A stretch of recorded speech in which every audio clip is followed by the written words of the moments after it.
11 number का तुम लोगों को सवाल भाई क्या कह रहा है कि दो एक भिन्न 1/4 हो जाती है, एक भिन्न 1/4 हो जाती है जब उसके अंश से एक घटा दिया जाता है। मतलब कि एक भिन्न है जिसमें के अंश से एक घटा दिया जाता है तो उस भिन्न का मान 1/3 हो जाती है। कह रहा है कि वह भिन्न 1/4 हो जाती है जब हर में 8 जोड़ दिया जाता है तो अब तो वह भिन्न ज्ञात कीजिए। तो माना हुआ भिन्न क्या है? माना वह भिन्न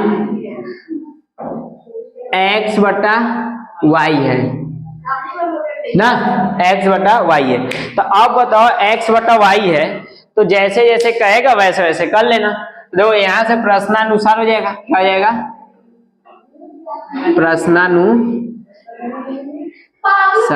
तो उसमें प्रथम शर्त में बच्ची क्या कर रहा है? प्रथम शर्त ना।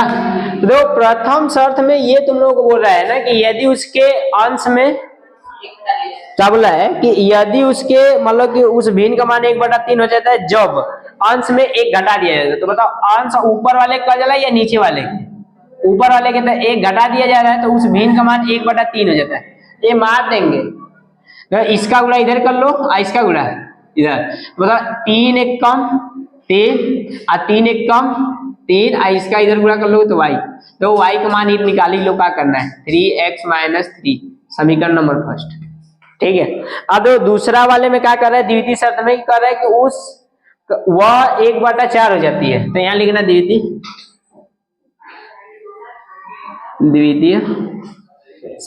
वह 1/4 हो जाती है जब उसके हर में 7 जोड़ दिया जाता है तब। तो बताओ ये क्या था? x/y हर में 7 जोड़ दिया जा रहा है तो नीचे वाले को हर करते हैं तो उसका मान कितना हो जाता है? 1/4। हाँ तो देखो अगर मैं इसका गुणा इधर कर लो, इसका गुणा इधर, तो x माइनस ये हो जाएगा 4 और इसका इधर 8 बोला है, क्या बोला? 8 जोड़ दिया जाता है, सॉरी 8। तो इसका इधर गुणा कर लो तो ये हो जाएगा बच्ची y + 8, ये प्लस में इधर जाएगा तो 4x - y इक्वल का हो जाएगा 8। ये समीकरण नंबर दूसरा। y का मान समीकरण दूसरा मतलब तो क्या करोगे? y का मान समीकरण दूसरा में रखने पर, तो दूसरा में रखोगे तो ये हो जाएगा 4x। बताओ हम बोले थे कि जब 2 या 2 से अधिक रहेंगे तो उसका मान किस में रहेगा? कोष्टक में लिखना। क्या रखना? कोष्टक में। बराबर बच्ची का है, बराबर तुम्हारा क्या है? इधर है 8। कितना है?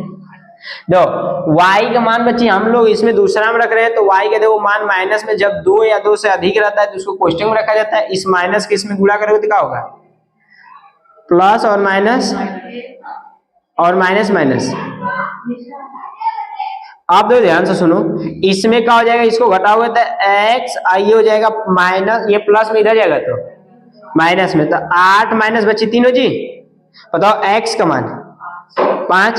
तो x का मान समीकरण दूसरा में रख लो, x का मान समीकरण फर्स्ट में रख लो। x का मान समीकरण फर्स्ट में रखने पर, ठीक है।